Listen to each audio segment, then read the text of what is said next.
শোনো, আমি কিন্তু খাবার খাইয়েছে বলে সে নিয়ে কোনো প্রশ্ন তুলিনি। খাইয়েছে, বেশ করেছে, কিন্তু আমার কথা থেকে কথা কথা আমাকে এরকম অপমান করবে কেন বলতে পারো? একটা 3 আঙুলের মেয়ে এরকম ভাবে আমি অপমান করে যাবে সেটা তো আমি কিছুতেই মেনে নিতে পারবো না। এটা আমার পক্ষে সম্ভব নয়। প্লিজ।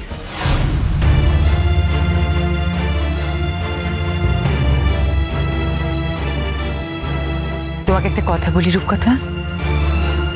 আচ্ছা, ইমন তো আর কাউকে কথায় কথায় অপমান করে না, তোমাকেই বা ও কথায় কথায় অপমান করে কেন? একবার ভেবে দেখবে? আমার তো মনে হয় সেই কারণটা এবার তোমার ভেবে দেখা উচিত। তুমি আর রণ বাদশার অফিসের ডাকে বাদশার কাজের জায়গায় যাচ্ছিলে, তো ইমন তোমাদের সঙ্গে যেতে চাইলো বলে তুমি যাওয়াটাই বন্ধ করে দিলে। তোমার মনে হয় না রূপকথা যে তুমি যদি ইমনের জায়গায় থাকতে তাহলে ইমন তোমার উপর যতটা রাগ করেছে তুমি তার থেকে হাজার গুণ বেশি রাগ করতে ইমনের উপর? মনে হয় না তোমার? তোমার মনে হলো না যে তোমার এরকম একটা সিদ্ধান্তে, এরকম একটা ব্যবহারে বাকি লোকেদের মনে অন্য কথা উঠতে পারে?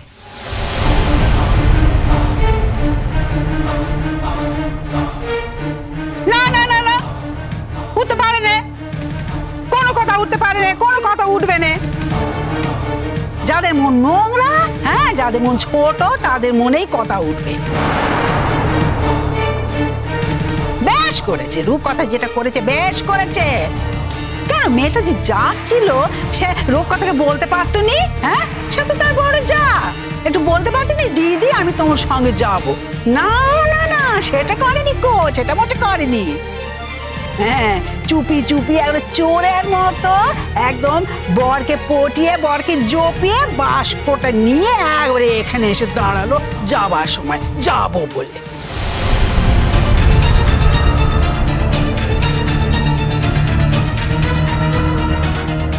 দাঁড়াও জেঠিমা, আমি যদি আমার স্বামীর সঙ্গে কোথাও যাই তাহলে সেটা চুরি হবে কেন?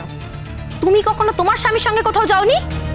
অবশ্য আমি মায়ের কাছ থেকে শুনেছি তুমি বরাবরই নাকি তোমার দেওর মানে বাবার সঙ্গে সমস্ত জায়গায় যাওয়া আসা করেছো, এদিক ওদিক গেছো।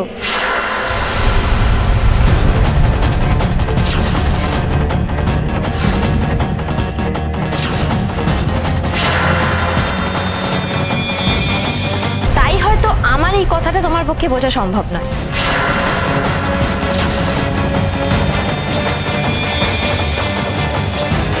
কি বলে তুমি? হ্যাঁ, কি বলে তুমি আমাকে? ধন্যি বাপু ধন্যি, তোমরা বটে একখানা বউ এনেছো। খুঁড়ে খুঁড়ে নমস্কার। ইমন, আমি তোমাকে আগেও বলেছি, বরাবর বলে এসেছি যে তুমি বেশি কথা খরচ করবে না। মিস্টার চ্যাটার্জি, আমি এই কথাগুলো কিন্তু বলতাম না। যদি আমার কাছে আছড়ে এই কথাগুলো না পড়তো তাহলে এর উত্তর দিতে আমার বই গিয়েছিল। আমার স্বামীর অনুরোধে ব্যাগ গুছিয়ে যদি আমি তার সঙ্গে যেতে চাই আর তাতে যদি আমাকে চোর বলা হয় তাহলে আমি মনে করি আমি এর উত্তরে যা যা বলেছি ঠিক বলেছি, একটাও কথা ভুল বলিনি। তবু অন্যায় স্বীকার করলো না, বড় বৌঠানকে এত বড় অপমানটা করলো। রণ,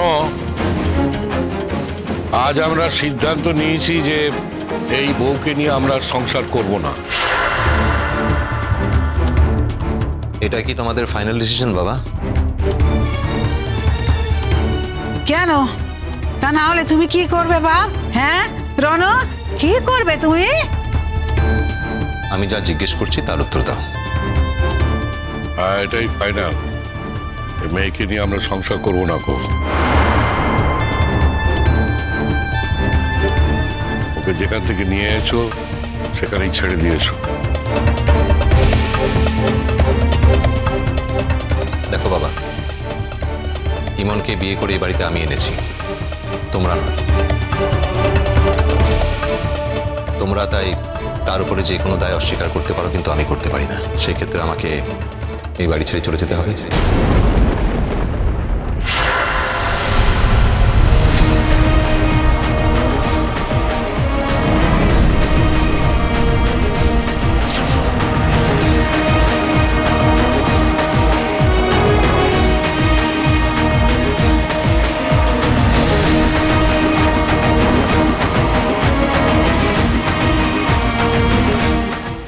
বললি বাপ? হ্যাঁ, কি কথা বললি তুই রণ? রণ, তুই এই কথা বলতে পারলি? তুই না আমার একমাত্র ছেলে। সেই ক্ষেত্রে তো ইমনও তোমাদের একমাত্র পুত্রবধূ, একমাত্র বৌমা। যদি তোমরা ইমনকে এই বাড়ি থেকে চলে যেতে বলতে পারো তাহলে তো আমাকেও একই কথা বলতে হয় বাবা। তোমরা কি এক্সপেক্ট করেছিলে আমি এই কথার উত্তর অন্য কিছু বলবো?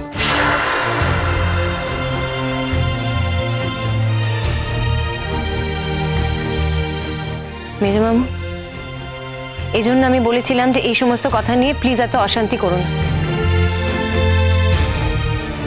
দেখলে তো কোথাকার কথা কোথায় গিয়ে গড়ালো। আমি তো তোমাদের কাছে কিছু চাইনি, আমি শুধু তোমাদেরকে বলেছি প্লিজ আমাকে বাড়ি ছেড়ে চলে যেতে দাও, তোমরা আমাকে মুক্তি দাও। খামখা এত অশান্তির কোনো কারণই ছিল না। বড় বৌদি, তুমি যদি সত্যি করেই চলে যেতে চাও তাহলে তোমাকে আর কে আটকাবে বলো?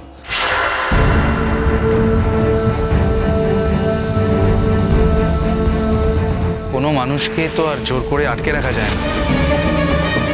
যদি তোমার চলে যাওয়ার হয় তুমি চলে যেও, কিন্তু বারবার এই কথাগুলো বলে এই সমস্যাটাকে কেন জিয়ে রাখছো? কি দরকার রূপকথা দিয়ে? দেখো, তুমি যেতে চাইবে, আমাদের বাড়ির লোক তোমাকে আটকাবে, সবটা আবার ঠিকও হয়ে যাবে, কিন্তু কতগুলো তেতো কথা শুধু বাড়ির বাতাসে তৈরি হবে।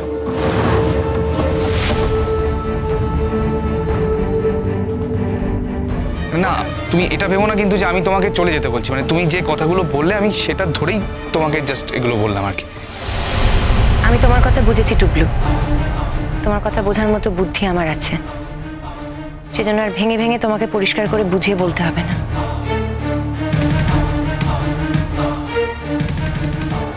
দাঁড়াও রূপকথা দি। কেন, তোমার অর্ডার নাকি? না, আমি রিকোয়েস্ট করছি। রিকোয়েস্ট? তুমি জানো কি করে রিকোয়েস্ট করতে হয়? অবশ্যই জানি, না হলে তো আমি বলতাম না যে আমি রিকোয়েস্ট করছি। শুধু একটাই প্রশ্ন করতে চাই রূপকথা দি, তুমি কি সত্যি চাও যে আমি বাড়ি ছেড়ে চলে যাই?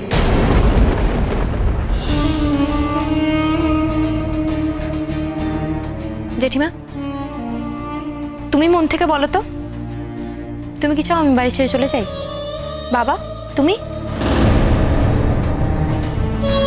এই বাড়ির সবাইকে আমি জিজ্ঞেস করছি, সবার কি এটা মনে হয় যে এই বাড়ির আমি একমাত্র অশান্তির কারণ? আমি এই বাড়ি থেকে চলে গেলে এই বাড়ি আবার শান্তি ফিরে পাবে? আমি এই বাড়িটাকে একা নষ্ট করছি? বলো, উত্তর দাও। কারণ তোমাদের এই উত্তরের উপর আমার সিদ্ধান্ত নির্ভর করছে। ইমন, ইমনের সমস্ত কি কথা? ওরা যদি আজকে বলে হ্যাঁ তাই, তাহলে কি তুই চলে যাবি বাড়ি থেকে? রণ কি বলেছে? তুই কি রণকে দেখে বাড়িতে এসেছিস না এদেরকে দেখে এসেছিস বলতো? আমি কাউকেই দেখে এই বাড়িতে আসিনি মা, আমি এসেছি এখানে বাধ্য হই। আর আমি এখানে আসার পর যদি দেখি আমার জন্য সবার অশান্তি হচ্ছে, কেউ চাইছে না আমি এখানে থাকি, সবাইকে আমার জন্য এত আলোচনা করতে হচ্ছে নিজের সময় নষ্ট করে, তখন আমার মনে হয় আমার আর এখানে থাকা উচিত না। আমি এই বাড়ি ছেড়ে চলে যাব তাহলে।